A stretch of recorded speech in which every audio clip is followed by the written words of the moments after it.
howdy ho, Lions fans! Welcome to the Detroit Lions podcast. Hold on. Okay. Welcome to the Detroit Lions podcast, episode 440. This is official Detroit Lions podcast for Reddit. I am your dashing host, Chris, and with me is the love of my life on football Sundays, Andy, also known as Sandman, my equally and sometimes surpassingly dashing co-host. How you doing, brother? Good, man. How are you? So, you know, what a great Sunday. Never a doubt. Never doubt, no. Yeah, we knew this was happening. My wife was feeling a little bit down about the day. She wasn't standing up for the team, but I told her this team can do it. I might be flipping the script a little bit, but whatever. Yeah. All right, we're going to talk about today's game. We're going to cover Coach Campbell's post-game presser, which is going to be good. I don't know if you saw Jerry Jacobs on Instagram. He had a really good live from the locker room. We'll have some of that at some point here in the future as well. We'll do some round table talk, and we'll take your calls after the presser and a whole lot more. We got a great show lined up. Andy, you ready to go, my man? Let's do it. Let's kick this off and break it down. Okay. All right, here we are. Feels good. A victory, my friend. And it was not expected. At what point did you start to lose hope today, Andy? Well, when they got us in the 3-and-out to start the second half, it was like, here we go. We're probably not going to stop them again. If we do, it will be, it won't matter. But Dan Campbell and the crew, man, they never give up. They never surrender. It's like Galaxy Quest, the movie. That's right. F the Bears, man. F the Bears. It was a great game. Again, it was dodgy for a long time. That Okudah pick was just glorious. It was just such you could feel a turn, and normally when around that point in the game when you feel a turn, it's the wrong way. But that one was just gorgeous. I tweeted about this mid-game, but it felt like the Lions playing themselves. It was insane. Like the Bears were doing all the stuff that we normally do to lose games. How many games have the Lions been dominating? Like offensively, like looking great, defensively looking adequate, but then we give up a bunch of dumb defensive penalties. We give up a long drive that we shouldn't have because of penalties. We give up a long 3rd and 18 or whatever it is. The Bears did all those things today. It was crazy to watch. Yeah. I didn't know how to feel. No. All I know is I felt really, really happy when it's finally all over and we actually sealed that, because having them getting the ball with 2 minutes left, I just know what that means so many times to this team.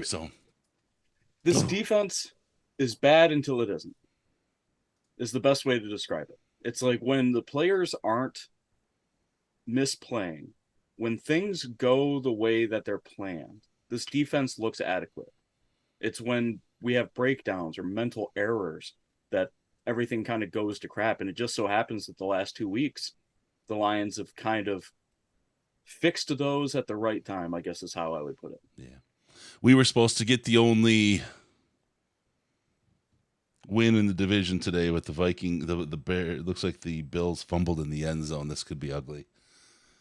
That's one of those, I'm watching it, and it's one of those, take the safety. Just run the clock for a little bit. Take the safety. When you're that close to the end zone, if you're not going to try to hand it off, you're going to try to QB sneak it out, risky move. Yeah. No, it's no, sir.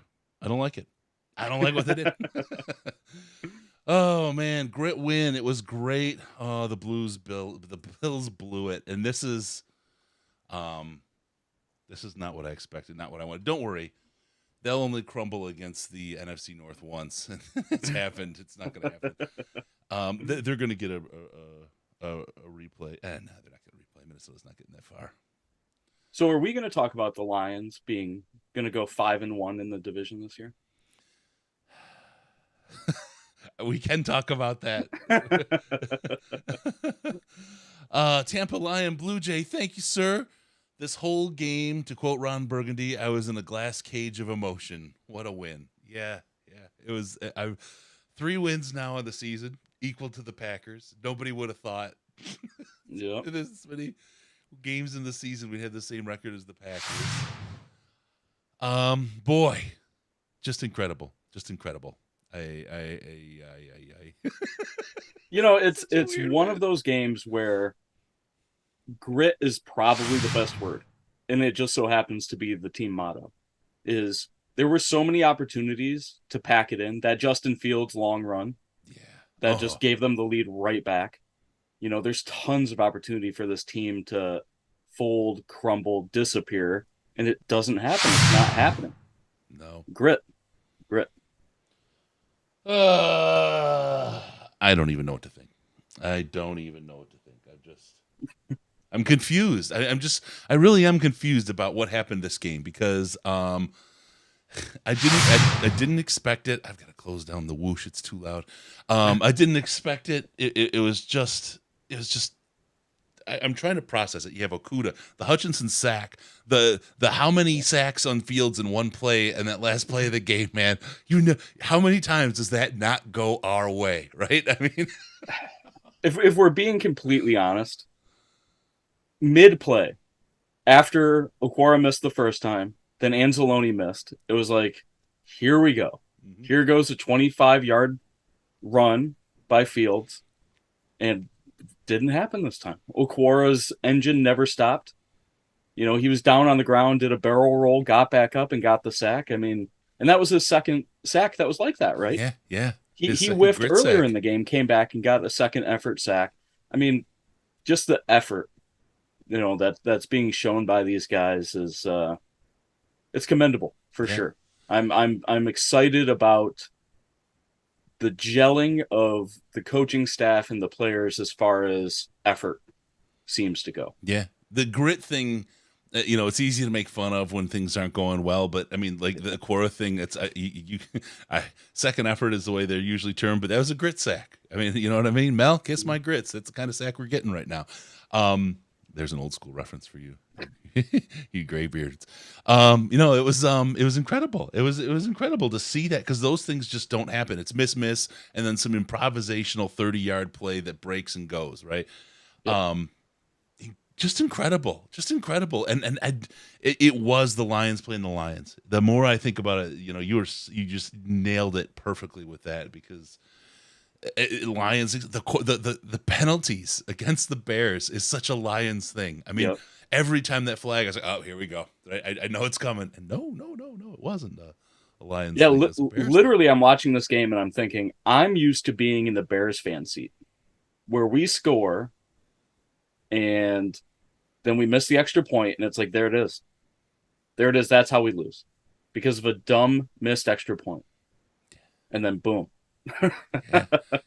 All I have to say is I've endured enough of those. I've endured a million of those in person. Oh man. All I really have to say about it is suck it, Bears. Suck it. Enjoy it. Enjoy it when it happens to you. Suck it. Suck it, Bears. Suck it. Oh, good. Love it. Suck it, Bears. See, oh yeah, the toilet seats got flushed. We won because of how we normally lose. The Bears personified SOL. I do love that toilet seat piece because their logo really does. Once you see it, you can't unsee the toilet seat. That's so true. My real hope during all of this is that we just transferred the Bobby Lane curse over to them. That there was some hocus pocus happening. Ooh, and it's been transferred. That would be tasty. All right. Full Metal Savage, thank you, sir, for the super chat. Beer is on me. F the Bears, FTB, FTF, and FTB, all good. Yes. Thank you, Full Metal Savage, for that. And I will take you up on that right now. Still waiting for the post-game show to kick off with Dan Campbell. As you saw, if you watch Jerry's Instagram live feed, you saw the celebration in the locker room. We have some of that. We'll bring some of that to you later. But as soon as the post-game conference fires up, we will get you locked in, and we'll get Dan Campbell up here to talk to us. This is it. So we're 3 out of 5 potential wins that we thought, or 6 was the consensus, right? We're halfway there. We're a little over halfway through the season. It's still possible. I mean, I will say I love the Jerry and Okuda show. I think that we absolutely have our corners, and these guys are going to be something tasty at time. Yeah, I feel like Jerry isn't being talked about enough. Now, obviously on this show, big Jerry stands. We love Jerry. But I feel like regionally, nationally, he's not getting the recognition. He is incredibly physical. When you watch him play the cornerback position, he does exactly what the Lions want a cornerback to do. So we saw it this year already with Jeff Okuda, making tackles, pressing run plays, getting up into the box as needed, not being afraid to do that sort of stuff. And when you have two cornerbacks that are willing to do that with Okuda and with Jerry, it kind of changes the way that this defense operates. It almost completely changes the way that this defense operates. Yeah. I think that there are a couple of pieces away from the defense fully working the way that they want it to. But, man, there's some hope. When you start getting players back from injury and they start contributing and you start to kind of see, well, maybe this is the way the team was supposed to operate from the beginning. That's gives us that old Lions hope. Yeah. That's a little taste of. I have to catch. Alec Burwald comes with a quote or with the message: "Sandman looking too cute today." That was that conversation about the man meat we had. I told you. Yeah, I did. I talked about. I don't want to get us banned, Chris. I'll clean it up a little bit. Okay. Demonetized. Bills tied the game, so we still have a chance of being the only winners in the North today. I'll do this. John Mayfield, F the draft spot. Let's win some games. Look, for sure. Wins feel. Look, we drafted Hutchinson second overall. We know how we felt at the end of last season. We knew how we felt the seasons before that. If we draft 15, I know I'm going to feel better than if I'm drafting number 2. Mm-hmm. I know the team's better if they draft number 2. I'm okay with winning. We've got so many draft picks in the top 60 now that it doesn't even almost matter. You're talking about one player where now you're going to get 4 starters out of the deal. You should, especially the way Mahomes has been drafted. I mean, and let's not forget that the Rams are going to lose the rest of their games this year. They're going to get the number 1 overall pick, and we're going to take it. Yeah. It'll be the best dichotomy of all time. They just might. Man, Stafford and his concussion. Kelly might make him retire early. Yep. Did you listen at all to that podcast? I didn't listen to. I read the excerpts or whatever from it. But she's always been a wreck. I heard she was hot. Yeah, in more ways than one. She said a couple weeks ago that if it happened, he'd come home and she wouldn't be in the house. She'd have left. She'd have packed and left, and that was it. And then now it happens, and it's a little bit different story, right? Because she's leaving all them zeros. I'll tell you that. No. But really, really something. So we'll see. I think I feel bad for him. I don't want anybody to have a brain injury, right? Yeah. But I do want great draft picks too. On the bad side, I've got Stafford on the DraftKings app for the most interceptions on the year, and he was really leading the way there for me until the bye week. But he'd catch up, and then now he's not out there to throw him. It's kind of frustrating. So. Always about you, Chris. Yeah, it really is. I'm just hedging my bets one way or another, right? Oh, we got a great draft pick. Dan's on the podium, looks like. He's not showing up on here. Let me see. Let's see what we got here.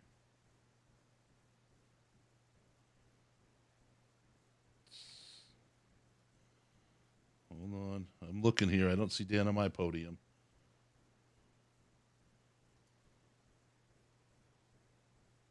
Might be a little delay here. Yeah. All right.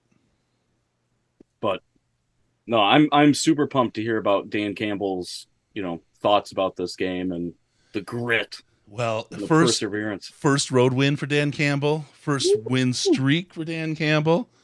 Let's take getting him out of the way, baby. Yeah. All right, I'm watching. I don't see Dan on the podium yet. So, but he's supposed to be coming. So we'll see. We heard him in the locker room on Jerry's piece, and he talked about you get the one win, you get the next one this week, you're gonna win next week. Like he just talked like right through it, right? We'll go in next week, and that's that. So Big Dan with the confidence heading into next week against the Giants, and I don't see why he shouldn't be confident. I mean, the Giants have kind of overplayed, I think, themselves this year compared to what they really are. But it is in New York, so I mean, but we got that road win, we got that road monkey off our back, so maybe so. Yeah, and we were talking about the wins coming or whatever, but we're in the soft spot. We're in the baby soft spot of our schedule. We literally, the first 6 games of our schedule were crazy. Mm-hmm. We're gnarly. I would argue that that's, 80% of the toughness that we're going to face this year. And now that we've softened a little bit, we're starting to see the wins. Yep. Which is, where you want to see a team that just picked number 2. Yep. We're not ready to beat the Eagles. We're not ready to beat, maybe we're not ready to beat the Vikings yet because they look like a pretty darn good team. However, other mid-tier teams, oh yeah, we're competing with them. Yep. We're keeping it close. We're winning. Second most difficult strength of schedule in the league thus far. Yep. Ahead of the Bears game. And we're getting into a little bit of a softer spot, which is good to have. I got my wife text me. She's like, really? That's all the credit you're going to give me? I never gave up. She was all in my face. I was sitting there, man, Lions did it. This is it. It was over. Like, I checked out on him. I was like, you knew. She's like, no. How many times have we been hurt before? Oh. That's what this all comes down to. Yep. Lions fans are going to have to learn how to win. Yeah, it's going to be a struggle. You're right. It's going to be a big struggle. Oh my God. We talk about the players having to learn how to win. Fans need to learn how to win. We've all experienced the comebacks. We know it's possible, but that doesn't mean you're down by 14 and zero hope, especially when you're watching the flow of the game. But it's the NFL. You gotta honor. You got to keep in mind the way that the NFL works, and we're a part of the NFL, and squeaker wins happen. The fans need to learn how to win. And we're at the podium with Dan. Let's get Dan in here right now. They hung in there in the fourth quarter and found their way back. What is going on right here? Overtime. You don't want to know. It's going overtime. Man, I was proud of them. It wasn't the cleanest game, but we did what we had to do there in the fourth. Man, our defense came up big. We desperately needed a takeaway. We get that, and we get points. Jeff makes a heck of a play. But then just the stops at the game. And then offensively, man, we needed the drive of our life. We had it, 91 yards, go all the way down and, score there. And at the end of the game to just seal it, get a first down to seal it. I was proud of them, man. They just hung in there and they kept fighting. And, that was that team played well. They played hard. And but our guys responded. And that's a huge win, man. That's two. That's 2 back-to-back. That's a division win, and that's our first road win in 2 years. So those are all big things for us. So I was proud of them. To the field to get that first road win. So you guys have been on the other hand, not finishing those games, so actually finish it and spoke a little bit. Just how much more do you respect that team? Well, I think it's just that. I think it's the fact that, man, we found a way we got ourselves back in the game. We've gotten back in a lot of games, but we hadn't been able to finish them out. And we got ourselves back in the game and won it. And that more than anything else means everything to me, to this team. That's above on the road and all. It's, man, the fact that we battled our way back, and they stayed true to what they were being coached to do, and we made the plays that we had to win the game. One of those plays was the 3rd and 8. Just talk about that play. Kennedy coming up huge at 44 yards and prompted that drive in general, but that play specifically as well. Yeah, it was. It was big. Sane had kind of gotten over there on the sideline. We had to lose him for a minute there, and so TK is able to come in and help us out, and we don't miss a beat. It was big. We trust TK. He mentally knows all the positions. He's going to give everything. And, when his number was called, he showed up, and Goff found him and, made a huge play for us. It was big. But I would say that doesn't shock me It doesn't surprise me. TK came up with a big play in a moment. That's who he is, He just kind of is there when needed, and that was big for us. After everything your defense has been through this year, how proud were you of those guys in the fourth down stop they got there to see what Listen, I'm very proud, because that's 2 weeks in a row now that our defense has come up huge. And look, man, that is a tough offense to play. And that quarterback now it's everything we talked about, and you can play perfect and play the game you want to play, and if you just let him out 4 plays, it'll kill you. It could be 4 touchdowns. So at the end of the day, man, we bottled him up enough, and forced him to have to stay in there and make some plays that's hard for him to do. He wants to get out of there and start moving around and break contain, eyes downfield, and so we did what we needed to do, and guys showed up. They stayed true to it. Even though we got hurt on a couple of plays, they stayed true to it. And so, listen, I'm proud of AG, and I'm proud of the defense. They played the game plan, and really we did. We played the game plan the way we wanted, other than a couple of plays he slipped out of there. They got hurt early playing, man. I'm very proud, man. If your defense can make plays for you and get the ball back when needed, you can win games that way for sure. Did you recall what was going through your head on that fourth down play when Fields is dancing around and he slipped out of one tackle on another? What was just going through your mind on that play?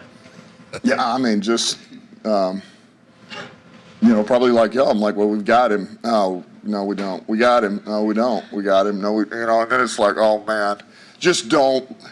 You're just hoping, okay, yeah, you want him down, but you're also hoping he doesn't break out of the pocket. It's broken, but he's staying in there. It's a broken tackle, but you're keeping him kind of corralled in there, and we did that, and then come up with a big one there at the end. So. How do you tackle a player like that? Like, how do you coach your guys to approach just the simple tactic of trying to take him down? It's tough. It was something we preached all week. And we made a huge emphasis on it. Certainly, we don't have that type of player at our position to give them that scout look.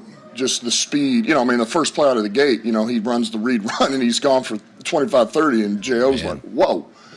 And it's, you run them, but to simulate that's hard. And so once you get in the flow of the game and you realize, look, this is real now. This is real speed. But we emphasized it, man. We worked on it, and it's a hard thing to do because you got to stay disciplined. But it's also, man, you have to. This play can go on 5 seconds, 6 seconds, and you'll get fatigued. You got to, you're wanting to just lunge at him at some point because your legs are burning. So you got to be very disciplined. And on the back end, they got to cover. You got to cover for a long time. So we emphasized it, we worked it, and we made more of those plays than the ones that hurt us. Look, that guy's going to get out on some. That's the bottom line. He's going to break out on some. He's too good. But I thought, all in all, we contained him enough to win the game. Talking about that patience, with rushing all week, right, and cast the net and close it. But when you're in that last drive and you get 2 sacks in the final 3 plays, can you rush a little bit different? And if so, how much does that get those, Hutchinson, those defensive linemen going to finally get after him rather than have to sort of play? Yeah, well, look, there is a little bit. All in all, honestly, no, we didn't change necessarily what we did because they had 3 timeouts. So to them, they can be in normal function mode. The ball's in their court. They just need to get in field goal range, and so they can kind of run their offense there. They weren't forced to be in a 2-minute mode. I'm forced to throw it down the field. Now, once you get down in 4th down, but all in all, we stayed true to what we knew was going to, hopefully work against the guy, and it didn't. I don't know how much I'll be able to tell without watching the tape, Dan, but it seemed like your guys individually made individual corrections to maybe their rush style. You mentioned J.O. getting beat early. He had some cleanup plays later. Bugs loses the sack on the touchdown.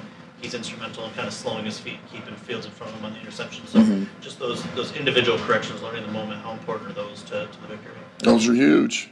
They're huge. When you can self-correct a little bit or take the coaching and immediately get to it. And I think a lot of it is too, there again, once you have that caliber, you're in real time with that caliber of athlete, now you can kind of gauge exactly what it is, but it is huge, and that's what good teams do. Good players, they can adjust, they can adapt, and there again we did. We made some corrections. Those guys did, and we were better.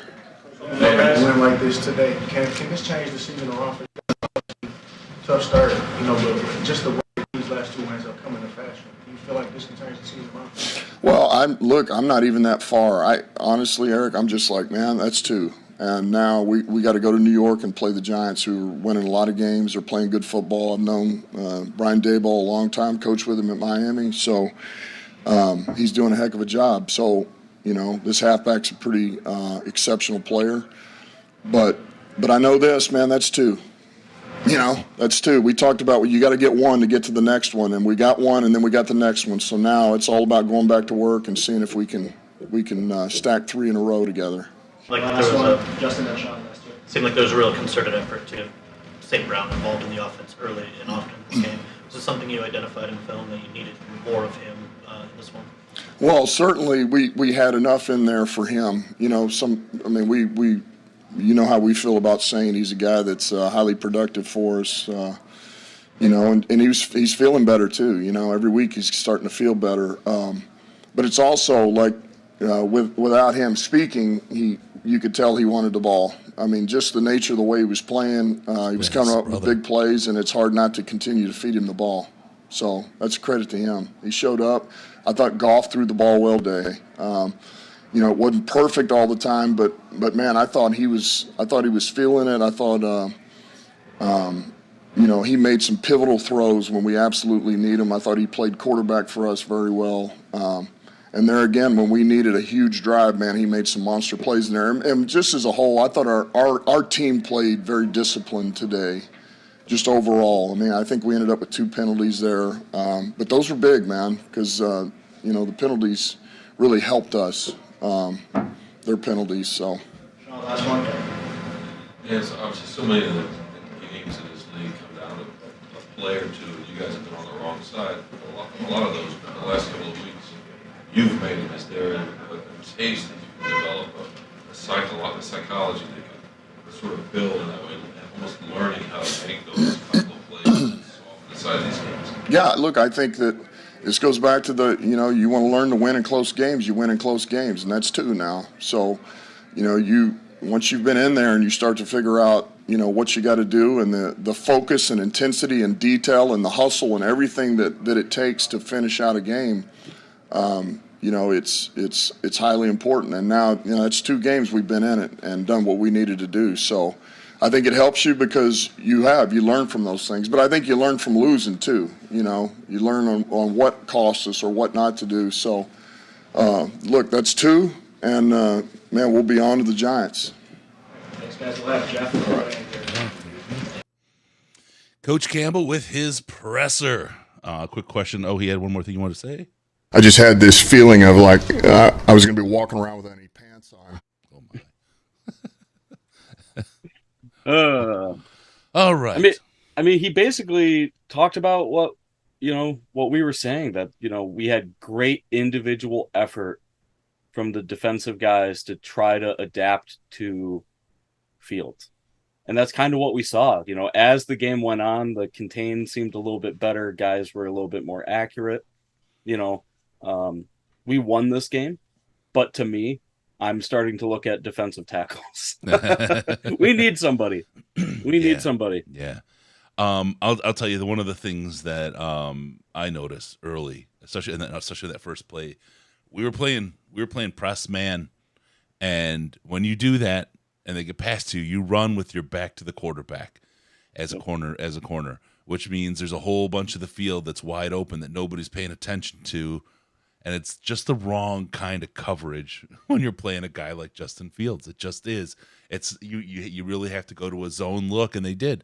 They went a lot more zone look later. The problem with that is if you have a quarterback that can deliver a ball, like you saw a couple of times out there with not so much Claypool, interestingly, but Mooney and so on. Mm-hmm. You can find that gap in the zone. You can deliver a ball. You can get the first down you need. So it's tough. It's really tough to play against a guy like Justin Fields. He really puts an interesting wrinkle, especially how much running he has. Because he's only going to get better throwing the ball. And they're going to present a real challenge when he becomes when he becomes a good passer. Yep. That's going to be a real tough team to beat. Hopefully the defense just collapses and they have that side of the ball that's no good because. Well, you know the saying, never give up, never surrender. That's how we feel. That's how Dan Campbell coaches this dang team, man. It's a team that can and will, right? Is that what it was? Oh, man. That's okay, right. This is good. Vikings settle for a field goal. Bills are on the field for the win right now. We'll see what happens. Dan Miller's call of acquire a sack. We don't have it yet. It's hard to get all that kind of production done with a crew of us. So we'll have some of that coming up. We do have a really, really good video coming starting tomorrow with our first look at some of the draft potential that's out there. Scott Bischoff, who is one of our gurus, along with Riz in the draft space. Oh, he's great. Yeah. Really, really good video coming for you folks tomorrow. I think you're going to love what he has, and that's going to start an ongoing series. So good stuff there. Also some questions here. Big question. Will there be slow lights from Sandman? And I think this is a crucial moment. Yeah, there will be slow lights. The last week my capture card died on my computer for some unknown reason. We've actually got some video of Andy when he found the broken card here. He was really letting it out. He was not a happy man. I was so mad. I was so mad. So yeah, I just had to buy a new one. I had to ship it in. I use a weird capture card, so I wanted to keep it with what I knew, so I had to order it. So if you haven't seen it, the Packers slow lights came out today before the game. Go to YouTube, look for them. If you haven't seen them yet, go on my Twitter. It was posted probably around 11 o'clock or something this morning. If you were to look at YouTube channels or Twitter handles and you searched Sandman 7773, a person might be interested to find all of the things that Andy was just talking about. All of the things, yeah. No, and these are going to be fun slow lights. So last week's slow lights were fun because of the amount of defensive plays that we made. Mm-hmm. I love defensive slow lights because they're way more interesting to me than offensive slow lights. So like a good running play is fun to watch because you get to see all the pieces of the offensive line doing their parts and you get to see it evolve and move. But defensively, it's way more interesting when you have no idea what's going on. You can see what the guys are seeing, but slowed down. It's good. This week will be fun too. Sandman's capture card's like Lions won 2 weeks in a row. It's gonna be a no for me, dog. That's exactly how it felt. I went to fire it up and it was just card not found, and I'm like, what the hell? So I moved legit. It was a crazy thing because I moved the card from one PCI slot to another. I'm like, did a PCIe slot die on my computer? Moved it over. Nothing. All right. Checked all the software. Did everything. Went on forums. Couldn't find anything about it. Bought a new one. Put the new one in. The new one also didn't work. Then eventually I got it to go. Let me throw up a presser really quick. We got someone on the presser. So I took a lot of pride in creating that play for our defense. There you go. When you have a moment like that, maybe after a series of frustrations with just trying to keep the fields corralled, how much momentum did you think that moment generated for not just the defense but the entire team? I think it definitely gave us a lot of energy, especially where that game was at. They had, built a lead, and one thing I got to just commend our team was for our resiliency. We've been in that position earlier this year, and we haven't been able to capitalize. But today, I didn't see anyone waver. We just looked at the challenge straight up, and we embraced it. What does it mean for you guys? I mean, you gave up some plays, obviously, but for the second straight week to be on the field as a defense and make the plays to win the game, just how big is that for a young defense like showing the Bears? These nuts. I was Mike that earlier. It's crazy. The last 2 weeks, we've been in the position to win the game for our team. Hasn't been the offense on the field; it's been the defense, and we've made the stops. So I think that's something that you can put in the bank, and we know that we're capable of doing it. So going forward, I don't think there's any excuses of why it can't be done anymore. Jeff, I look like you. Sorry, No, I'm saying you talking a little trash to Fields after that being Ohio State guy. How was that? Honestly, I was so gassed that I had nothing to say. And then, unfortunately, he came back. I didn't realize how fast he's gotten since college. He's a fast guy now. But, we left with a dub, so that's all that matters. He's gotten faster since college? I don't even think he used to run in college. Now it's like, he has some nice speed. He's blowing up the league right now with what he's doing. What's it like trying to tackle him? It's tough. It's tough. The way they block it up, it's not a lot of one-on-one opportunities to tackle him. You got to beat a block and then make a play on a guy who's really elusive. So they're doing a good job with that. I think we're going to watch the tape, and next time we play them, we'll have definitely more answers for them. Can you speak to just the energy in the locker room right now? You guys had 5 losses in a row. It was a tough stretch. These nuts. Wins, as Tim mentioned, defense kind of sealing the deal. What's the vibe like in the room right now? It's really upbeat. One thing about our team that I noticed, we just definitely kept the faith. Everything the coach has been preaching this whole season. No matter what happened, no matter what our record indicated, guys just kept believing. And I think when you have a team like that has an unwavering belief in the things that are being preached from top to bottom, I think you'll get good results. Sometimes it's a lagging process, but hard work is undefeated. Jeff, it looked like you pretty joyfully skipped when the clock kind of out around the field celebrating a little bit. Is that the best you felt in your NFL time? Honestly, I'm just enjoying this year. Been through a lot of things. My first 2 years had plenty of lows, so I don't take any of these moments for granted.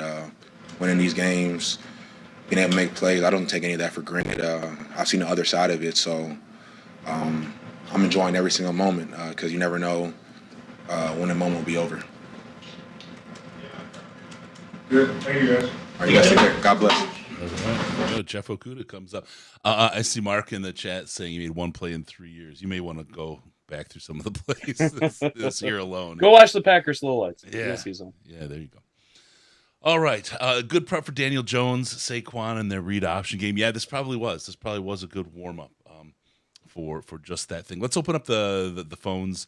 248-782-8384, 248-782-8384, and we'll get you on. We'll talk to you, answer your questions, and talk through this Lions celebration Sunday. What a great way to go. God, I love a victory, man. And for most of the game, I was just sitting there, like in this state of harumph. You know what I mean? It's just like, Argh.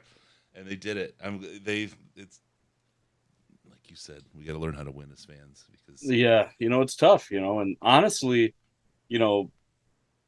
we're not a very healthy team right now at all. No. I mean, we signed Trinity Benson this week, and he played a bunch of snaps for us. Took a shot to the throat. And was done. Oh yeah, we need to talk about that too. Yeah. Took a freaking kung fu chop right to the throat, Ragnow style, and the offense is doing enough to win. I don't think that the offense looks like it did at the beginning of the year by any stretch. I don't think Jared Goff is necessarily good. However, he does enough to win games like this, which, I don't know how much more we can ask for right now. Yeah. No, you're right. I think we can ask for a lot more, but I don't know that there's a lot more available. I'm still kind of of the mindset that we find a quarterback that's in the league already rather than draft one. I just got to go get Lamar. Yeah. Gotta go get Lamar. Yeah. Jameson coming in heavy. Coming in hot. My favorite part was Will Harris yelling, "Why ain't you talking shit now?" at the crowd. Yeah. Oh my God. And I thought of this last week with, heading into the Bears. I didn't want to talk too much smack early because I didn't want it to hurt if things went wrong. Right. But, yeah. But the whole "I own you." You remember that last year in Soldier Field? Mm-hmm. It's really something that he can't say to the Lions. Sure, the end of the season, they pull the team after halfway, even though we were beating their number ones for the first half. he can't say that. The Lions have played the Packers pretty freaking hard, despite how bad they've been. Every year. Yeah. Every year they play them hard. Yeah, some of my favorite Lions memories are against the Packers when, like the Matt Prater touchdown throw. Right. Oh, my God. Some of my worst Lions experiences have been versus the Packers. So, give and take. Yeah. You were there for the Hail Mary, weren't you? Oh, I don't want to talk about it. I'm sorry. I didn't mean to touch you in your I don't want to talk about it. There was a question. Has Dan Campbell touched you in your fandom in a good way? Oh, he's caressed it. He's caressed it. I think, for all of the faults that Dan Campbell has, and I definitely am not somebody who's going to say that I've agreed with everything Dan Campbell's done as far as game management, clock management, any of that sort of stuff. He seems to be growing into that position, and he's growing in a way that is fast enough. I don't know how else to phrase that.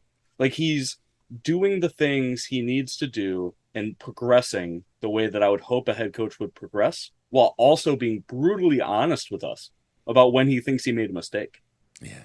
Like when he should have went for it on 4th down and he didn't, and it may have cost us the game. And then he came out 40 minutes later and said, listen, I made a mistake. I should have trusted the offense in that scenario. I didn't.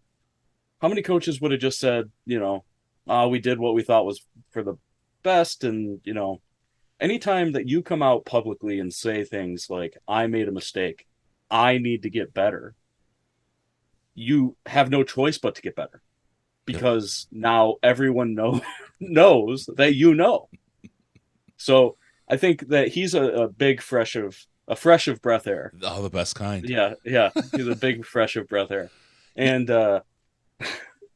I'm pumped. I'm not sure if he's the guy to lead us anywhere special, but I think that similar to Jim Schwartz, he's the guy we need right now. Yeah. I'm hopeful that Dan can take us to the next step and keep moving us forward. But I think at the very minimum, he's a Jim Schwartz that's going to get this team culturally back to where it needs to be competitive and to win. learn how to win, right? Yep. I think you're absolutely right, and it just felt so good today for Mark Sanchez to be questioning the timeout call from the Bears rather than some kind of clock management issue with the Lions. It's like, holy cow, this is a sign of progression. This is a sign of progression of our coach, because they're not talking about his mistakes. They're talking about the opposing team's mistakes as we eke out a victory when they had the ball with over 2 minutes left at the end of the game and only needed 2 points to win and 1 to tie, right? I mean, that's something nice. That's something special. I also, really quick, Detroit fan man, Lions are 6-5 against FTP in the last 11. So if you're 6 years old, you actually haven't been alive during a time when the Pack were winning the series. That's really, it's freaking awesome. It's all you, and you wouldn't think that, you know what I mean? You wouldn't think that just looking at it, but if you really kind of go through your brain on this one, absolutely, it's been an FTP series for the Lions, and it's freaking great. And they are about to melt. They are about to melt, my friend. Minnesota beat Buffalo in overtime. Josh Allen threw a bad interception to end it. They were rolling down the field pretty well, though. They looked good until that point. So. Super bad interception. Yeah. All right, so hey, like, subscribe, please do that. We ask once per show. Go ahead and hit the like button while you're here. If you're watching and you're enjoying it, it's a great way to help other people find us and help the algorithm do its thing. You've heard all that stuff about YouTube, but also the subscriptions are really, really big. YouTube loves people who get subscribers, so if you hit that button, you know when we go live. You'll know when the great draft video comes out tomorrow. You'll know when Riz and I go live with the regular show. You know when Sandman, you know when everything's going on when you subscribe. Hit the little bell with that and everything. So thank you, everybody who subscribes to the show. It means a lot to us and helps us out a great deal. Also with the likes, thank you very much. It helps the video get found. All right, with that, we've got it. Jared Goff's up. Let's put him on for the press conference. Week was, if we do get man coverage there, how do we want to approach it? And there was a couple different ways, and we decided on that one. And I thought Tom ran a great route, man. He ran a great route, and game was somewhat on the line there, and found him open. He ran a great route, made a great play. Just one question. You're good. We only had one. You're good. Give it Dan Campbell's first win. Yeah. I mean, how was that? It's fun. Criticism, everything. Just how was he at the win and just giving him his first win? It's fun to get a road win anytime.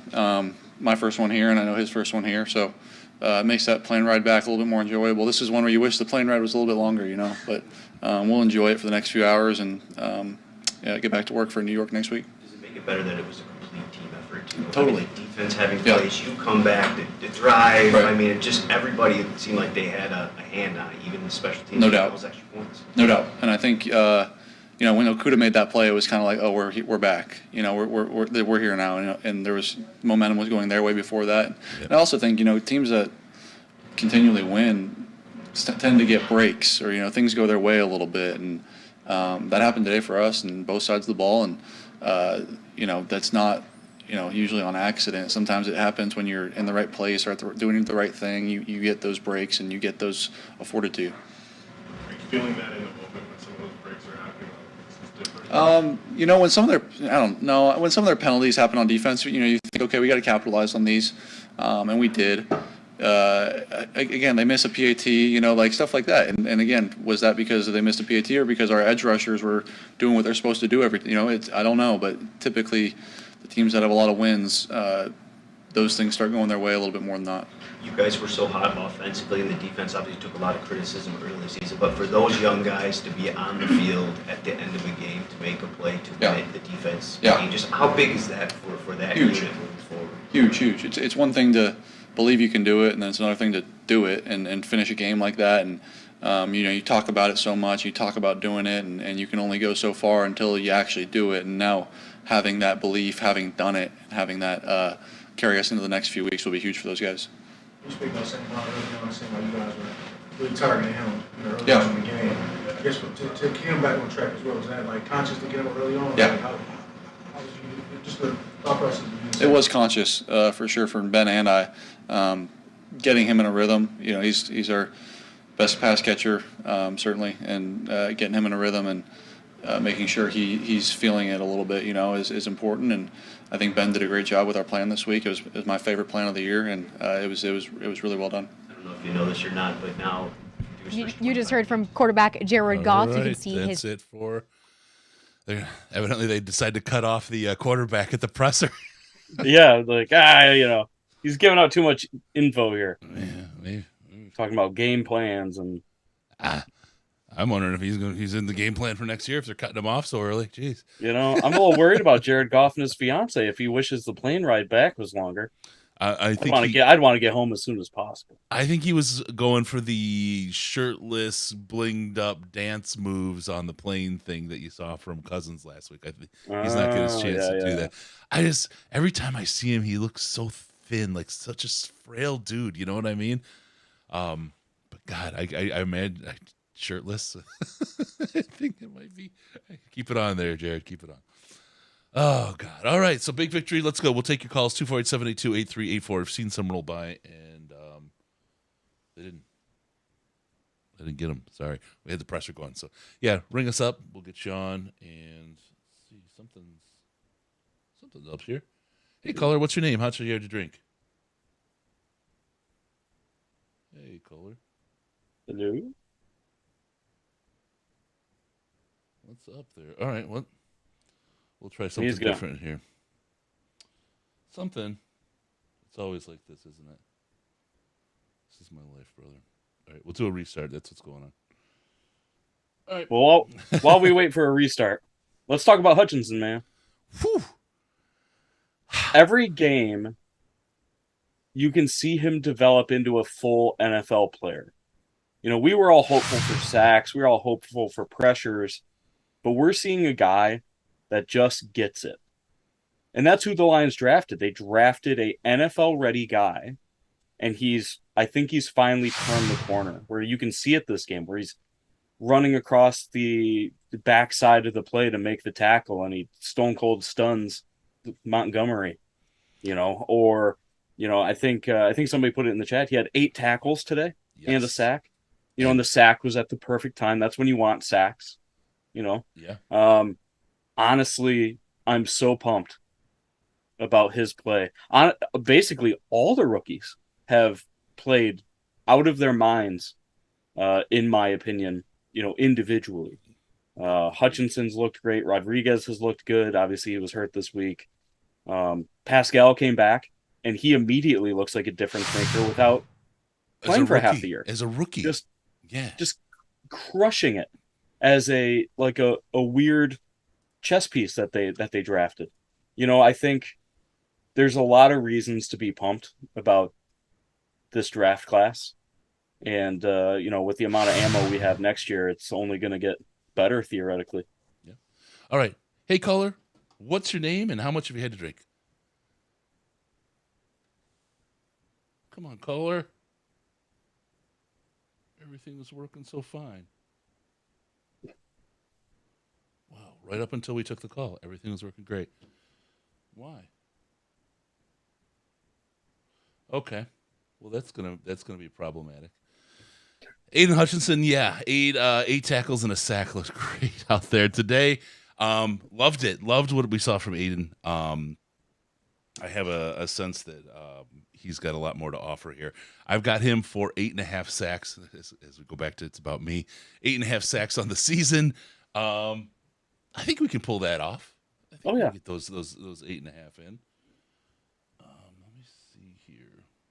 I want to keep working on this. If you give me 1 second, Sandman, if you can buy some time, I'm going to see if I can fix some stuff. No, I think, reading the chat, people are talking about Kirby or whatever. And, I think last week was a crazy game for Kirby.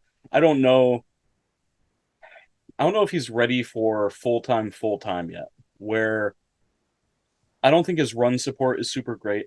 I think he's very good in coverage. I think he's very good, put onto the back end. But when the team has a running quarterback or even a good rushing attack, I think he's a little less useful. That may just be because we're missing Tracy Walker and he's kind of being forced to play a little bit more up towards the box. But, overall, I think Kirby's played very well too. Obviously not the best, but good enough for sure. So, we have to keep in mind he's a rookie. I think, that's about all we can expect out of somebody like that playing a very hard position, to learn. So. Yeah. Oh, man, I'm frustrated right now. Why this wouldn't work. What'd you do? You broke your phone? Man. Just give out your cell phone, put it on speaker. Is that what you're right. That's where I messed up. My bad. Let me see what I got here. This is the thing. So I'm going to complain about the world that we live in really quick. It used to be that designed obsolescence was the thing. They would build features into the next version of something even before they released the current version, just knowing that they could sell another one sooner by doing that. Now everybody's releasing crap that's so beta and broken that the life cycle of stuff before it actually works starts at like a year and a half after a sale, and then 8 months later the new one's released, and it's like and it's been crippled because the old one's crippled because it doesn't have the features you needed from the new one. I'm so like frustrated with this right now. Well, we are the testers now, right? Companies hire programmers and then no testers because we are the testers. Yep. We pay good money for it. Yes. All right. See how this goes. What can we do? Do we have another caller? Connecting. Maybe. Well, no. I'm still trying to play with the. Let's try it one more time. Oh man. I think it's broken, Chris. I think we're. It is. I've got another one I'm trying to fire up right here that I might be able to make work to do calls, but we'll see. A different SOL than we're used to. Yeah, this. Of course, when you win. Yeah, and the losses we're like crystal clear audio. Everything's great. Yeah, we can cry just as loud as we want to. Yeah, nothing. All right, I'm going to have to shut this down and just cry the blues to myself. All right, I'm going to try this one, see if this one works, and then if not, we'll just have to talk about it without all our friends, and I apologize. Come on, baby.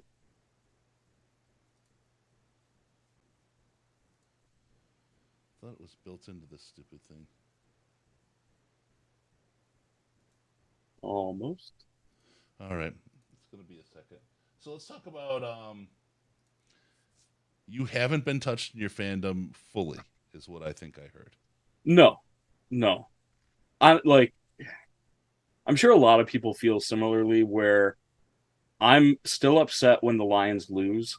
Even if we projected them to only win 5 or 6 games this year, every loss sucks. Whether they were supposed to win or not, they suck. But this team feels different than the last 4 or 5 years. And they feel different because they are different. And I think Dan Campbell has a big part in that this feels like a team for the first time in a long time, where people are holding themselves accountable. Like we heard last week before last week's game, the players had a defensive players only meeting with no coaches, didn't tell anybody about it. They just got into a room together, hashed things out amongst themselves. Teams that are collapsing don't do that. Teams with 2 wins, that haven't won anything, generally don't do that. And I think that we have a bunch of men in this locker room who care about each other, who care about winning, and it's showing up on the field. And I think as a Detroit Lions fan, outside of wins, which is obviously the best thing, I can take a little bit of solace, I suppose, in the fact that even though they're maybe not getting the wins, they're doing it the right way. And that's kind of what you want out of a rebuild, whether you think we're rebuilding or not, I suppose. But that's kind of what you want. Yes, yeah, absolutely. And I mean the hard part, I think, with where we are right now with the rebuild is, God, who was it that said Detroit fans couldn't handle a rebuild? They couldn't stomach a rebuild. Isn't that what it was? I think the biggest misstep was them coming in and saying it's a retooling, not a rebuild, and then getting their verbiage mixed up. I think this was a rebuild from the start. If you look at the talent we had on this team, at the start of the Campbell and Holmes era, it was horrendous. Horrendous. Might have been the worst. Literally, I think it was a 2008 to 2009 transition again. I think it was very similar. And luckily, I think the Lions are getting good draft picks and are kind of turning things, but we were barren, and I think Lions fans are always ready for a rebuild because we've perpetually been in one. We've had 2-3 years where it didn't feel like we were in a rebuild. Yeah, since 2011, 2014. 90s. Yeah, it's been, and the thing is not only did we have a rebuild and a roster that had such a dearth of talent, but then you have a coach who is new and learning. Yep. And oh my God, he's learning on the job, and that just makes it harder, even harder, to be able to count on them and feel like you're going to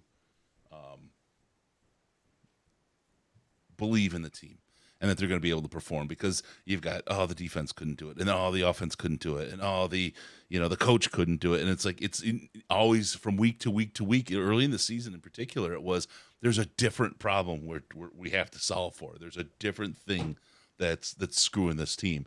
And, what do you do? How do you get past that as a fan?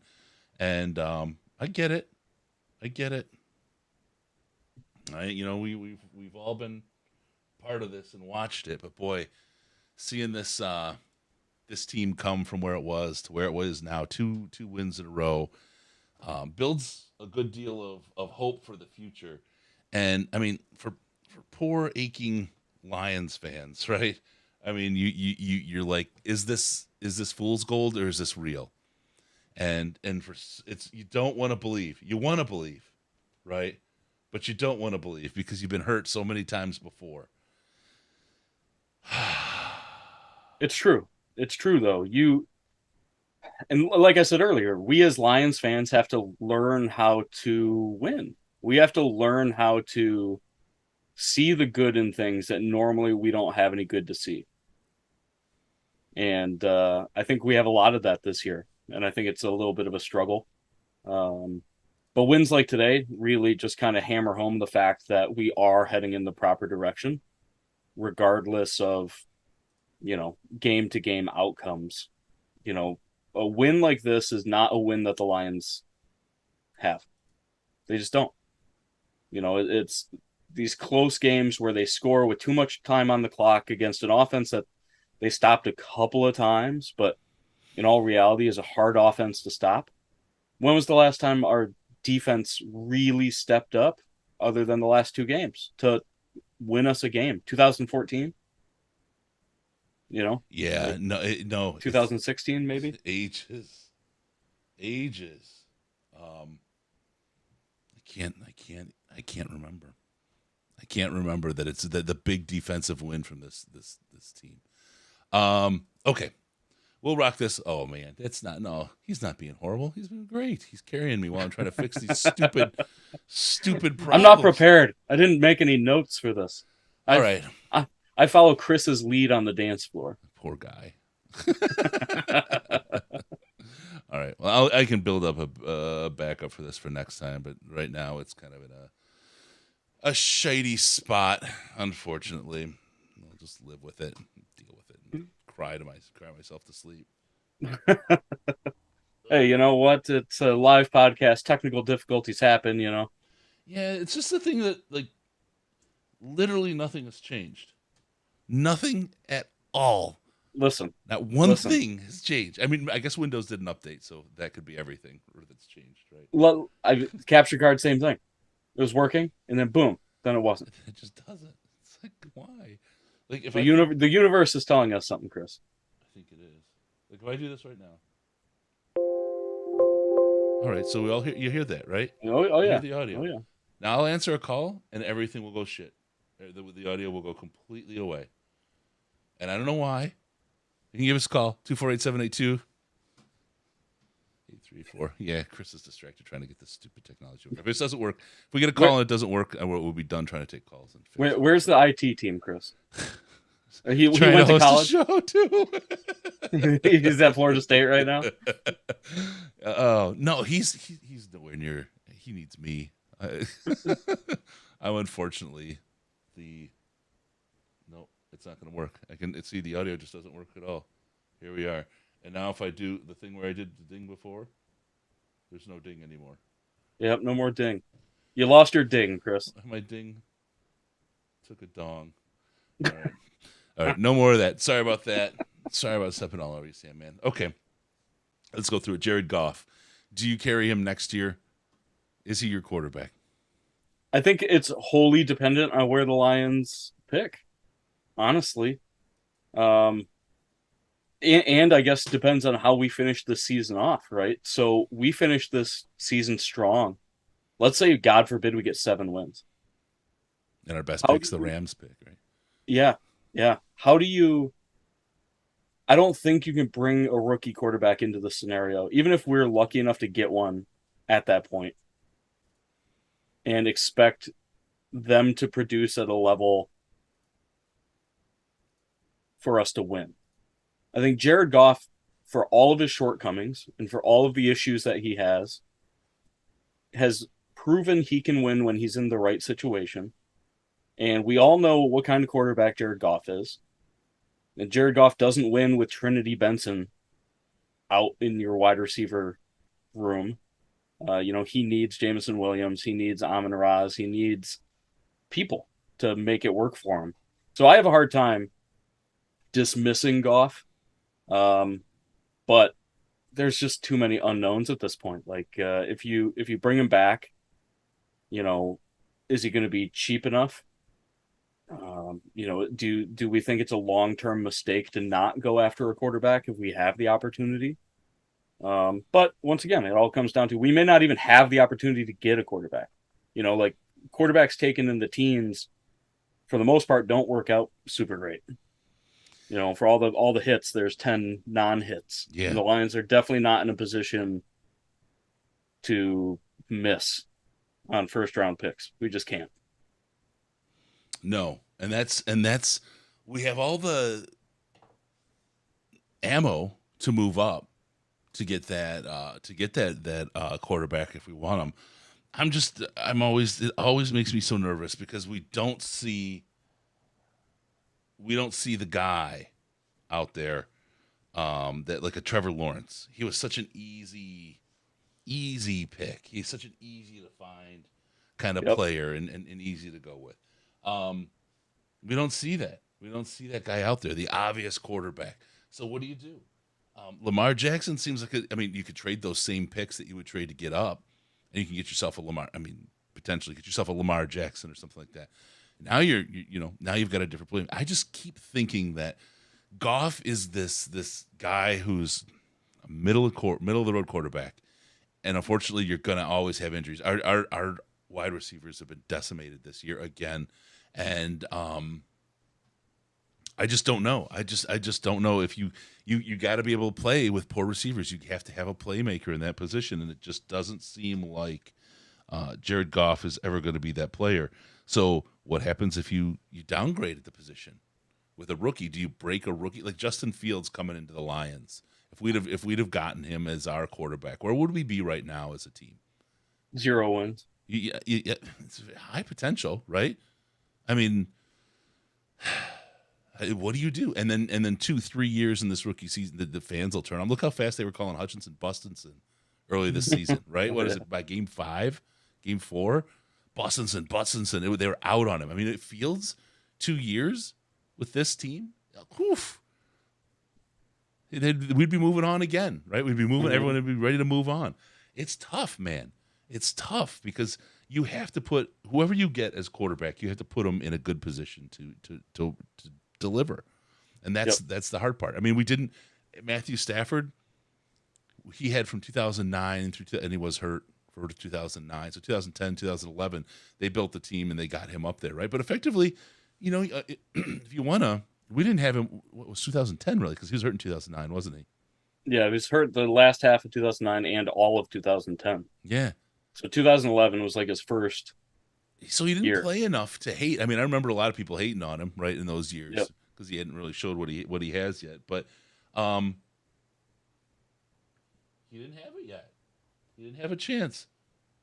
No, we've seen all the real successful teams in the NFL have solid bases, and then the quarterback comes in and can kind of fill that role. Like that's literally the Rams' entire strategy. Is like we're gonna build our team up and then screw the draft. We're gonna get the guy that we want to get with draft capital. Yep. So we think we're ready to win. Now is the opportunity. And I think Holmes, I don't think he's gonna trade away a bunch of stuff, but he definitely sees players he wants and will go get them. So I mean, I guess we'll see. I mean, I honestly, if Holmes likes Bryce Young enough, we do have the draft capital. We could move from 10 or 12 up to number 1 or number 2 if he felt strongly enough about it. Yeah. I just don't think that we still have so many holes to fill that, we need a defensive tackle. We need, cornerbacks still. We need safety. Like we basically need, you could draft any position on the defense and I'd be cool with it. We potentially need another offensive lineman in the next draft. We're kind of in a weird spot where we're building and we're building quickly, but I don't think we're done yet enough that we could drop a bunch of picks into a quarterback and think we're going to compete. It would sell tickets. I think it would make things exciting for a little while, but I think our offense is actually good enough to properly insulate a rookie quarterback. That's interesting. And that's not a bad take. I think, at the end of this year, I kind of lean back then who's the guy? Like a lot of people are all over Young, right? He's short. I mean, there's not the absolute guy consensus guy. If you believe in him, then you believe in him, right? And that's awesome. It's so freaking tough. That's why I really like getting an existing guy from the league if you can. Yeah. Spend the picks to get your guy. Yeah. And I agree that the offense probably is with all of our wide receivers healthy, with a healthy group. I think that this offense probably is good enough to shield a rookie quarterback a little bit, but the defense 100% is not. You put a rookie quarterback on a team that has to score 35 to win, and you're asking for trouble. Yeah. Yeah. And they knew that this was the year that they had to have a scoring offense, an offense that scored, and they started out that way, but as the injuries piled up, things went south. So, Brock Wright, the big lone receiving touchdown today, that was good. So quarterback's interesting. Again, draft video coming out tomorrow. Make sure to check that out. There's some good talk in that space. Quarterback is still a little bit. It's tough. It's tough. We're in a weird spot with it right now, but we can be. There has to be one. That guy. Well, there's always the best one of the year, but there's some really bad years for quarterbacks out there. Yep. People forget like Christian Ponder went 7th overall. Yeah. And, that. Who's the guy? Brandon Whedon went. What pick did he go? 12. Yeah. There's. Who was it that went to the Raiders? You're talking about Jamarcus Russell? Or... Yeah. Thank you, Jamarcus Russell. He got picked by the Raiders, right? Yeah. No, and he was a for sure pick. Yeah, for sure. Yeah, at his pro day, he went down to both of his knees and threw an 80-yard football. That guy was a can't miss prospect. And when you bust on a defensive tackle, if you can even truly bust on a defensive tackle, at worst you have another body on your defensive line. When you bust on a quarterback, it sets your franchise back 5-6 years. Yep. For the length of their contract, basically. Yeah. Well, even if you keep them for 3 only, you still have to draft the next one or find the next one and get them up to speed. And usually, once you're in on a quarterback, that's your coach's career right there. Yep. And it would be Campbell's career. Whoever we get at quarterback is the quarterback that will see out Campbell's career with the Detroit Lions. Correct. So you really hope it's right. If he's your coach, if he's the right kind of coach, you just hope he's right. And here's the other side of it. You can't be so afraid that you can't make a move. Yep. And that's kind of this weird spot that we're in, this kind of paralysis place. Kevin, I'm in the school of thinking letting quarterback come to us, so to speak. KC didn't trade up for Mahomes. Obviously, Brady being a 6th rounder. Wilson was a 3rd rounder, even though he's fallen off. Yeah. Dak Prescott. Yeah. I mean, yeah, there's a lot of I would rather have a fantastic team with a middle of the road quarterback that can operate your offense than a bad team with Aaron Rodgers on it. Yeah. Because we've seen how it works. It doesn't. We had that with Matthew Stafford. We were a bad team with a great quarterback, and he left and he went and he got surrounded by a great team, won a Super Bowl, right? Yep. And honestly, I think that's the whole argument for Goff, right? Is theoretically we could take a guy in the 2nd, 3rd, 4th round, like a developmental guy that we think maybe could be something. Yeah. But we know what we have in Goff. Goff is a known commodity. We already have his rights. He's still young. I feel like people think that he's older than he is. He's 27? Yeah. And cheap. Yeah. And cheap. Yeah, he's 2 years older than Georgia's quarterback right now. And fairly cheap in the scheme of things. I have a hard time getting rid of him. Although, if they did, I don't know if I'd shed a tear. But yeah, it's. I mean, look, if he's surrounded by a great team, he's gonna do great. And I feel like we can build a great team with all the picks we have. I don't know that we can improve at quarterback, and that's. I'm not super risky feeling, at least not today. And I'm not, the Slack knows I was out, and I'm still out on Goff, really, as far as what he can be for this team for the long term. But boy, those 4 picks if we can pick 4 starters, right? I've got 4 positions that I can fill like right now on this team that aren't quarterback that can help our quarterback. And helped make him look good. Matthew Stafford, he made a lot of things happen. He made Kenny Galladay look like a player you should pay way too much money to, right? I mean, that's Matthew Stafford made a lot of things look different than what reality was. Jared Goff kind of just shows you what you have, just shows you reality. He reveals the truth for you. That's actually kind of what I think where we're actually at is the difference between Stafford and Goff. Stafford hid the reality of what you had. Oh, for sure. Yeah, I mean, like, you look at people like Golden Tate, Nate Burleson, they all, like, their primes of their careers were after they got teamed up with Stafford. And they left. And he could force the subject. Yep, and then they left, and then boom, nothing. Yep. Galladay, same thing. Calvin Johnson left, and all he does is smoke weed now. Yeah. And get elected to Hall of Fame. Where did I go wrong? Where did it all go wrong? Oh, man. When it comes to drafting quarterbacks, it really is a crapshoot. My safe word is Cosby. Don't drink that Kool-Aid.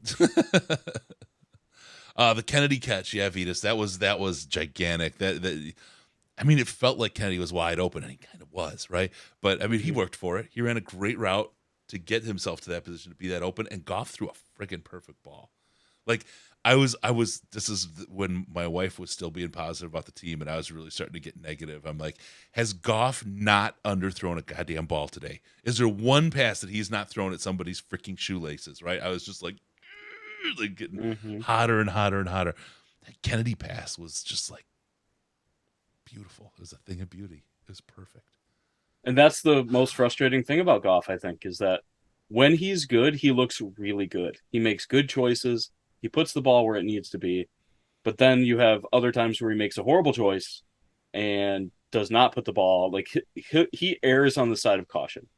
That's the one thing that Stafford could never do, was you almost never saw balls at people's feet. Yeah. Because he would sail balls because he wants the guy to catch it. Whereas Goff says, my guy or no guy. Right. Whether it's, good or not. Yeah. That's like where his arm dictates the ball goes. Yeah. And Goff's balls, God, I can't say his name for some reason. It's the easiest one. Goff's balls are always like ducks, right? They're never that sharp spiral that Staff had. It was just, you heard it when we go to training camp. The whistle was on that ball. Man. And Goff is a little bit of a nerd. And I kind of like him because he's kind of a nerd. You know what I mean? He's kind of funny. He was at training camp this year, walking around like Beavis doing the cornholio thing. And I think he was just like stretching something or whatever. So he's just walking from the far sideline over to the sideline where we're at. And I just started going, I just did it right back at him, sitting in my chair, just looking at it. He was like, hey, got you. Back to it. I was like, okay, Cornholio, whatever you got, man. He's an interesting cat. Oh, man. Kenny doesn't have that in-game charisma that he's and thank you, Matthew, for all the nice things about listening to the show and catching it live. Appreciate you, brother. Kennedy, he's always been that preseason superstar.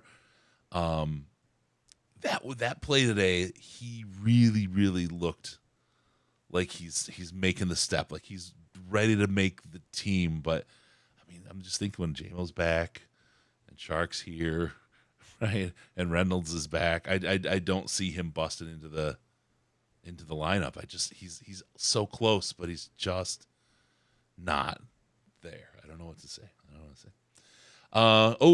Sandman, can't you find something to pick on with every quarterback? You can definitely criticize Josh Allen for fumbling at the goal line and losing the game with an interception.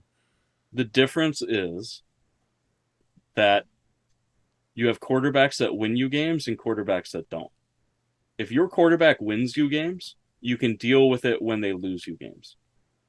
That's why I was never that hard on Stafford, because Stafford would actively win us games. Jared Goff is never going to single-handedly win us a game with some ludicrous, hero throw or hero effort. That's just not who he is. Josh Allen wins the Bills games with heroic efforts. Why? So when he throws a bad interception or fumbles at the goal line, you kind of have to say, you kind of have to deal with it. Why didn't Whereas Stafford? Goff does that, and yeah, he's ran out of town. Why lands at DTW, and the baggage guys are taking him out at the knees? Why didn't Stafford ever bring us back from down 14 plus in the fourth? Wild to me that Goff did that today, first time since 1993. Well, Stafford never did that because the defense never stopped giving up points. We were down 14 and we came back a bunch of times. It's just the defense never got a stop. Yeah. Ghetto Pat robbed on the one Kennedy catch in the first quarter. I don't think we were, actually. I think that catch was it hit the ground. And, interesting how they have those spot replays now. Yeah, I didn't. That bothers me because theoretically those spot replays are for like very egregious things where somebody up in a tower can say that is, you guys clearly missed what just happened. That Kennedy catch was not clear. You had to get a specialty low camera angle to see it. That 100% should have cost the Bears a challenge. Now, it wouldn't have mattered. I think the results are the same, but subsequently, I just don't like the idea that a ref can look up at the big screen, see the replay, and be like, oops, we made a mistake, and then correct it on the fly because what he saw on the big screen. Yeah. Basically giving somebody a free replay. Either somebody should be watching the big screen for every play, or they should be watching the big screen for any place, right? It's correct. Get it right every time, or don't, but don't just weasel this stuff. So yeah, just one more rule that I'm sure had the Lions lost, we'd be talking about that a little bit more. But yeah. Loretto, thank you for the super chat. I'm convinced Goff does not work out in the gym or do any passing drills. He seems uninterested in making himself better.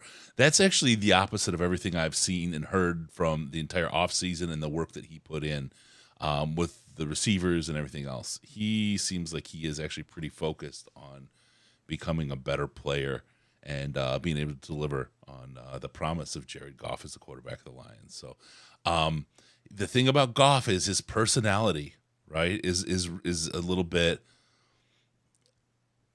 what's the word I'm looking for, Sandman? He's a little bit introverted, I think, right? But he's still in control. He's just he's an interesting cat. He's just an interesting cat, I think he's, one of those silent leaders. I don't know if he's ever getting in dudes' faces other than when they hit him out of bounds.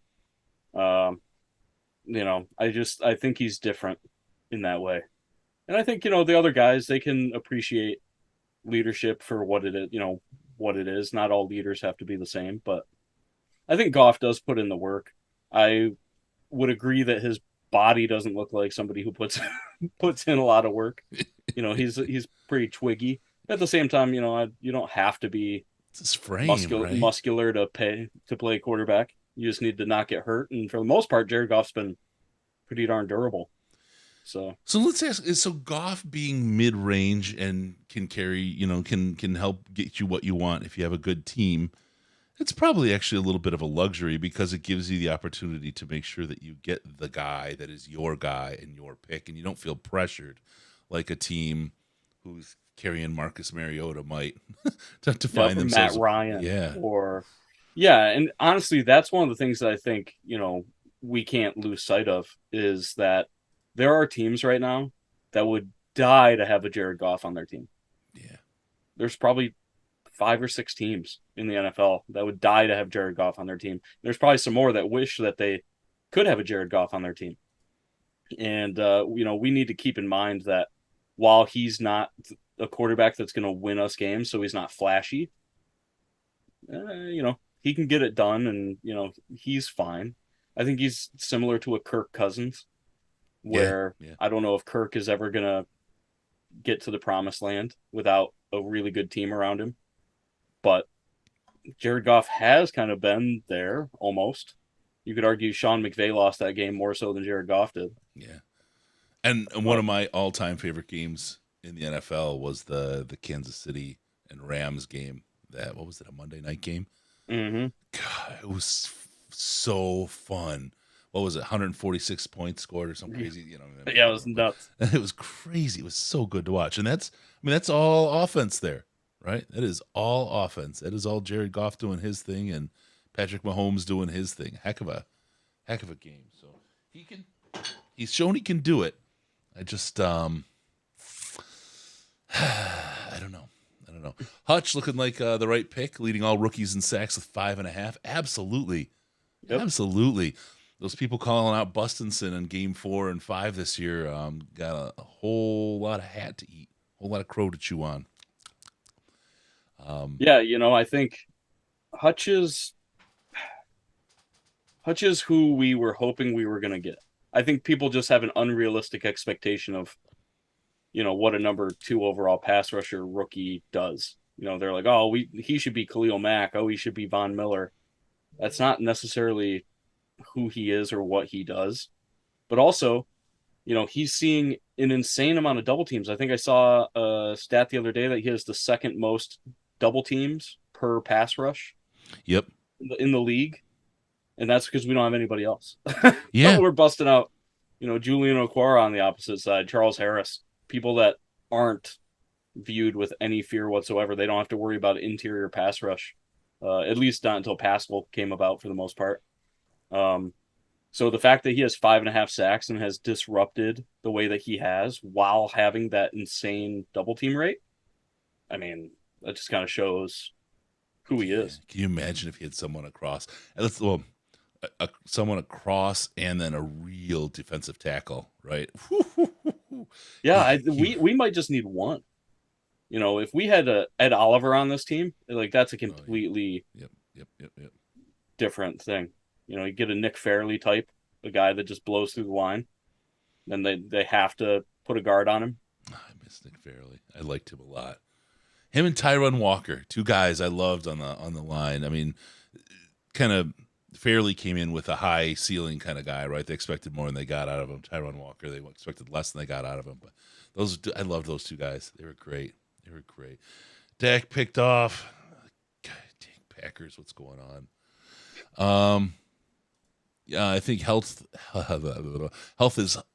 is healthier now and has learned some things. There we go. For sure. Yeah, and that growth curve for rookies. I mean, I really expect Hutch this offseason to meet up a little bit, to get some real definition, some muscle on that body. I think the offseason program is going to be really, really good for him to have that at the NFL level. And he's going to really grow into himself next year. And if we get him some help, whoo, boy, we're absolutely talking about a good time. Yeah, and honestly, I think that's something that people don't talk about enough, is that especially when you're an early round draft pick, how much of your offseason is dedicated to workouts that aren't necessarily football related workouts. You're working on a 40-yard dash, you're working on bench press. Yeah. Like you do those, you run and you lift heavy weights during the season, but those aren't necessarily football things. And you're doing a lot of press, you're doing a lot of meetings. Yep. You hear it all the time where rookies come in and like they're just not in the kind of playing shape that they'd like to be. And especially when you're an early round draft pick with a lot of hype around you, I feel like that gets a little worse. And I agree with you 100%. I think we're going to see real Hutch after this year, after an off season, really putting in work. And that's we've heard a player, you're getting ready for a track meet and then you're getting back into football shape. Yep. So we'll see what that means, what that does. There's a lot to look at, a lot to think about with this team and where the Lions are going. Next week we have the Giants. I like it. I like the Giants game for the Lions. I think this is good. And then Thanksgiving at the Bills. It's a good day to spend time with your family. Yeah, sure is. Those loser Bills. What happens if we beat the Bills? I'm just asking this. I don't expect it, right? But what happens? I mean, what happens in the land of Lions fandom? Everyone's all, drunk on tryptophan. If the Lions beat the Bills, then you're talking about a wild card, which would be absolutely insane after the start that we had. I think we'd be the first team in the NFL to ever lose that many games at the beginning of the season, then crawl back. But I think the NFC is kind of weird this year. A 7 or an 8 win team could potentially get in. Yeah. As weird as that is. Second in this division doesn't seem like it seems like nobody wants it, if you put it that way. Yeah. And Oof, boy, you're right. I mean, if we beat the Bill, that's so crazy. It's such a crazy thought. I mean, but it's Thanksgiving. It's a short week for them. It's a short week for us. Goofy things happen, right? Yep. Goofy things happen, and watching the Bills lose to the the Vikings today in overtime. The Vikings team that we played very hard. Yeah. The Bills made Justin Jefferson look like a all-universe wide receiver, and he had 2 catches versus us? Yeah. Versus Okuda? Yeah. Whew, man. Ken McWise makes a point. Picking high in the first round costs us money. It does, actually. It actually does. So and we're going to be in a weird spot. People are going to say, like, oh, look at all this, cap room we have. But we're drafting a bunch of dudes. Yeah.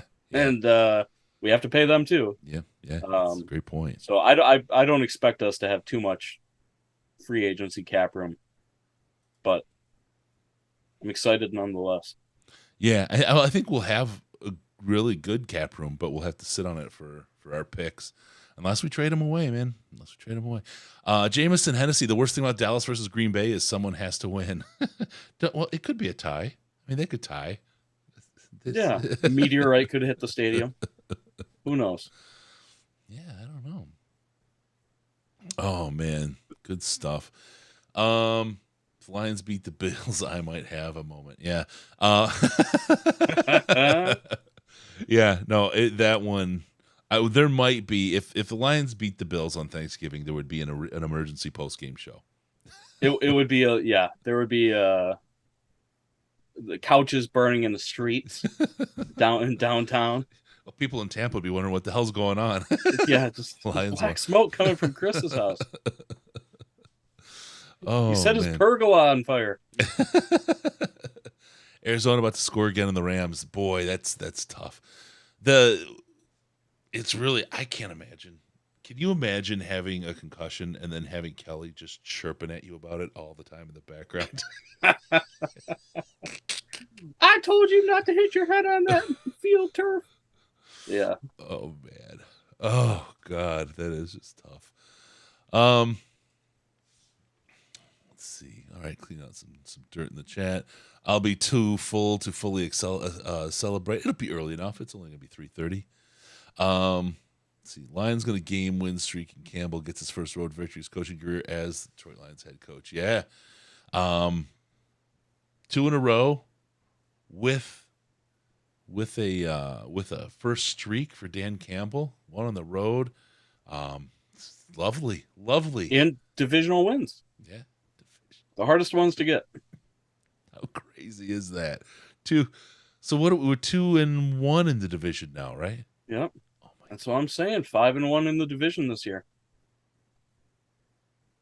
Get us to our 6 wins. Did we see the best play from Jared Davis ever? Yeah, I think we did. And it was funny because we were watching, my wife's like, Jared Davis is back again? He never left. He's hiding in the background.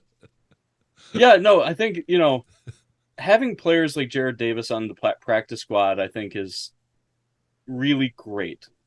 Because when he's put in, he's not super reliable. But when he makes a play, boy, he makes a play. And, I honestly thought he was going to see more work as a spy on Justin Fields just because of his speed. Yeah. Just because of his closing ability. Now, would he have made the tackle when he got there?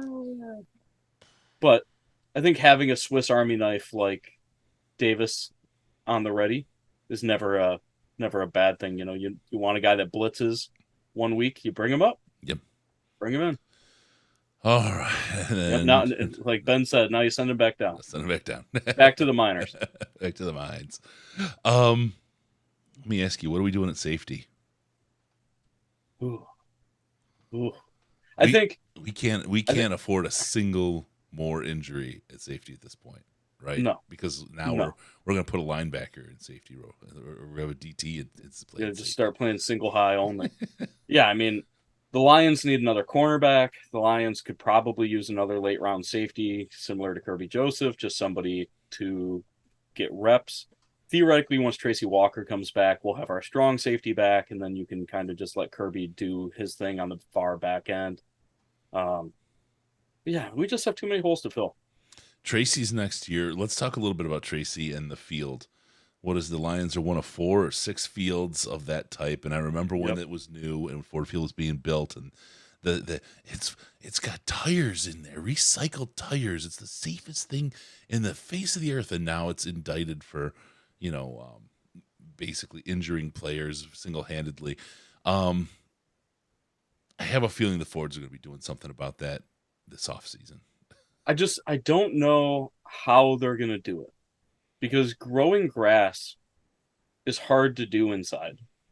So you could say, oh, well, they could get some grow lamps and, but like you're talking about Calvin could be millions and millions of dollars a year to maintain grass. I'm telling you, Calvin could really do some consultation on this. They need to bring Calvin back in, help him out. And then you also have the problem where the Fords have concerts mid-season. Yeah. They have monster truck shows mid-season. That field turf, you pick it up, you move it out of there, you put dirt down, you have a monster truck show. Kid Rock comes in, Selena Gomez, who cares? Same thing. But when you have grass, you can't really remove the grass. We've seen that before where they would make, like 2x2 or 3x3 grass patches, and then they would try to sew them together onto the field to, give a grass surface, but also have it be movable. Mm-hmm. But the problem is that they unsew from each other. Then you have tripping points. Then you have spots where it's separated. And I forget where we saw that.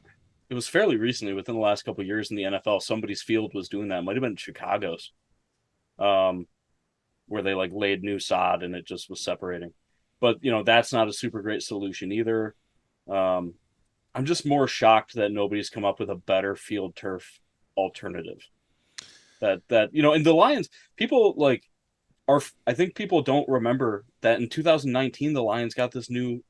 The turf's not that old. It's like new technology turf. Yeah. But it still sucks apparently. I've walked on it a bunch of times. I get those little rubber pellets in my shoes and it sucks. Yeah. I've never fallen down on it. Right. Okay. Maybe next time I'll take a header and see how it feels. It all hurts no matter how soft it is now. I'm of that age now. Yeah. I wake up and I'm like, it feels like I slept on field turf. My back. Oh man. Yeah. And like, people talk about, hey, they just roll the field in and out in Arizona. Well, you got a couple things there. In Arizona, all you need is sprinklers, right? Because it's sunny. They don't have snow. They don't have, the weather that we do, the cold air. Bringing sod in, I mean, that's just got to be crazy, crazy expensive. And like someone said, Kevin's like, couldn't they just use sod? I was like, well, one of the things Ford does is they're really big about being green on their buildings and growing like plants and stuff in their buildings. Couldn't they use the tops of their buildings at Ford, at the motor company, to grow sod and use that sod and recyclable sod, like as a way to be, but not in the winter. Right? I mean, how are you going to get that? The cost of that is going to be through the roof. I don't know how you turn a dome like this into a place with some different kind of turf. They're going to have to do something. I just don't know what it is that they're gonna be able to do to make this safer for these players. And we've talked about, why does it seem like the Lions are always so injured with such key players, and the data's starting to look like, well, it's because the playing surface. Mm-hmm. So, oh man, all right. Well, let's see. Cornerback room has stepped up since Aubrey was fired. AG deserves some credit, yeah. And AG celebrations afterwards, that was just right. Warms the heart. Yeah, warms the heart. Take the dome off and make it an actual field. I like. Yeah, and honestly, I don't think I've gotten an opportunity to talk about Pleasant's firing on the pod, but. Please, let me give you the floor. No, it's a completely... I don't want to get too deep into it because it's been talked ad nauseum, but the play of the cornerbacks, the physicality has skyrocketed since he's been gone. I don't know if you can say that they weren't physical because Pleasant was here, but I think that the coaching staff got the point across to the players. Mm-hmm. Hey, if you're not going to do what we want, then, there's going to be repercussions, and, we can't fire you mid-season. but we can fire the guy that's running your room. You know, we can. They can fire him. They did Jamie Collins, right? I mean, that's true. But we're too thin to fire any of these guys, even if we don't like them. Yeah. But I think, you know, and then we also see that they're holding people accountable. Like we saw Amani on special teams today, but that was it. Like, I don't think he saw any defensive snaps. I guess we'll have to look. But, you know, he was like our number one cornerback coming into this year. Yeah. And now he's fifth because his play has dictated that he's fifth. You know, I think the cornerback room and the defensive staff that's left has done a really good job of getting these guys into the right mindset to do the defensive game plan that we're calling for. And even I think Campbell came out in his press conference and said something along those lines of like, we executed our game plan. We did what we wanted to do. It wasn't perfect. We let out some big plays, but for the most part, we did what we wanted to do, which is the exact opposite of what they were saying happened against Miami. Yeah.